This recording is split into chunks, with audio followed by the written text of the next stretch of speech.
ये बोलने के बाद अचानक से उस्मान ने अनिका का हाथ पकड़ लिया। उस्मान, इज्जत से पेश आओ। तुम्हारी दादी और तुम्हारे सारे रिलेटिव्स हमारी शादी के लिए मान गए हैं।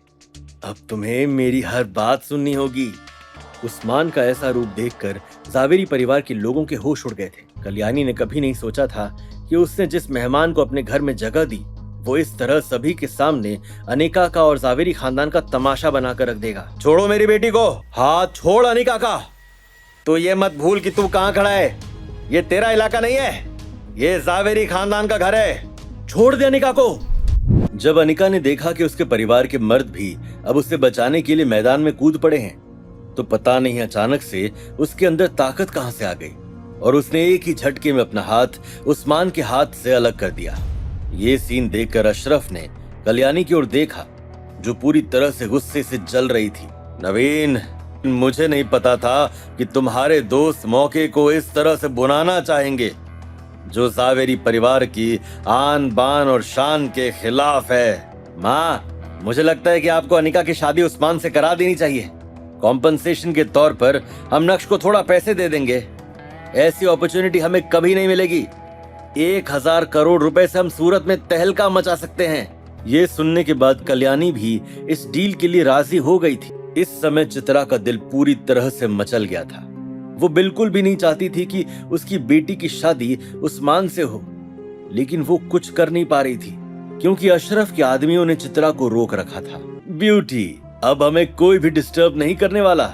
कि तभी अचानक से किसी ने पीछे से उसकी गर्दन पकड़ ली। ये देखकर उस्मान पूरी तरह से हिल गया। तुरंत ही उसने अनिका के हाथ को छोड़ा और पीछे मुड़ते हुए गुस्से से बोला, किसकी इतनी हिम्मत जो मेरे काम में दखल अंदाजी करे? कृपया अपने चेहरे को मेरी बीवी से दूर रखें। नक्श, मुझे बचाओ। ओ, तो तुम हो जावेरी खानदान के यूजलेस दामाद। क्या हो गया? क्या तुम अपनी बीवी को मेरे साथ नहीं देख सकते? वैसे अब तो तुम्हें हमेशा के लिए देखना होगा क्योंकि मेरी और अनिका की आज ही शादी हो रही है। तुम अपनी मौत को बुलावा दे रहे हो। नक्श ने उस्मान की छाती पर एक जोरदार वार किया और इसी के साथ उस्मान हवा में झूलता हुआ करीब 5 मीटर दूर जाकर गिरा। बुलावा तो तुमने दे दिया अपनी मौत को।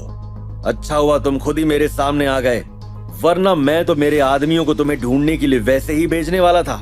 हेलो पुलिस स्टेशन, आप जल्दी से जावेरी मैंशन आ जाइए, यहाँ पर लड़ाई हो रही है। उस्मान जब नक्श के करीब आया तो उसने नक्श के पैर को पकड़ने की कोशिश की, लेकिन जैसे ही वो नीचे झुका नक्श ने पीछे जाकर उसे कमर से उठाया और पीछे की ओर पटक दिया। वो आवाज उस्मान के जमीन पर गिरने की थी। तुम इस तरह कुश्ती के चैंपियन बने? तेरी ये हिम्मत कि तू मेरा मजाक बनाएगा? इसी के साथ नक्श उस्मान की ओर लपका, लेकिन इस बार नक्श कामयाब नहीं हो पाया। नक्श ने अपना मूव प्रिटेंड करने के लिए चला कि उस्मान रिएक्ट करे और वो फिर से पीछे जाकर उसे पटक दे, लेकिन जैसे ही नक्श ने प्रिटेंड वाला मूव चला वैसे ही उस्मान उसके पैरों के नीचे से उसके पीछे गया और नक्श को उठाकर पटक दिया। क्या लड़ाई शुरू हो गई है? कौन किससे लड़ रहा है? क्या आप हमें थोड़ा खुलकर बताएंगी? रेसलिंग चैंपियन उस्मान मेरे पति को मार रहा है। जैसे ही अनिका के मुंह से ये शब्द बाहर आए वैसे ही उसका चेहरा ब्लश करने लगा था। 3 साल में पहली बार अनिका ने किसी के सामने नक्श को अपना पति कहा था। तुरंत ही वो जमीन से उठा और इससे पहले कि उस्मान उसकी चाल समझ पाता, नक्श ने उसके कंधे को पकड़ा और धोबी पछाड़ वार करते हुए उस्मान को उसकी नानी और अम्मी दोनों याद दिला दी। उस्मान किसी लदी हुई बोरी की तरह जमीन पर गिरा और दर्द के मारे बिखर गया। तुम अपने आप को समझते क्या हो? मेरा बेटा अकेला था। अगर तुम वाकई में कोई शूरवीर हो तो मेरे आदमियों से लड़कर दिखाओ। तुम्हारे चैंपियन बेटे का मैंने ऐसा हाल किया है तो सोच लो कि तुम्हारे आदमियों का मैं क्या हाल करूंगा।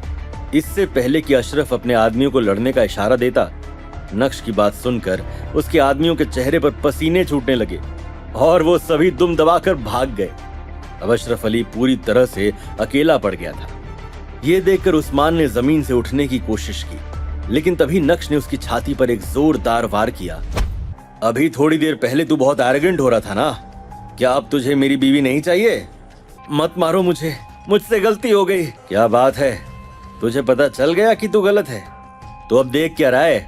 चल माफी मांग। क्या चाहते हो मुझसे? ज्यादा कुछ नहीं, बस मेरी बीवी के सामने झुक और अपनी नाक रगड़। औकात में रह। मैं औकात में रहूं? बेटा, औकात में तो तुझे रहने की जरूरत है। बोल, माफी मांग रहा है या नहीं? ये सब देखकर अनिका भी पूरी तरह से शॉक्ड थी। जावेरी परिवार के किसी भी मेंबर को अपनी आंखों पर यकीन नहीं हो रहा था। उन्हें ऐसा लग रहा था कि जैसे मानो वो कोई सपना देख रहे हों। क्या उस्मान की माफी मांगने से शांत हो जाएगा नक्श का गुस्सा? क्या अशरफ और उस्मान की अगली चाल के लिए अनिका बनेगी मोहरा और कैसे लेंगे वो नक्श से बदला? ये जानने के लिए देखिए अगला एपिसोड सिर्फ पॉकेट FM के YouTube चैनल पर, और इंस्टा एम्पायर के सारे एपिसोड सुनने के लिए डिस्क्रिप्शन में दी गई लिंक से डाउनलोड कीजिए पॉकेट FM ऐप।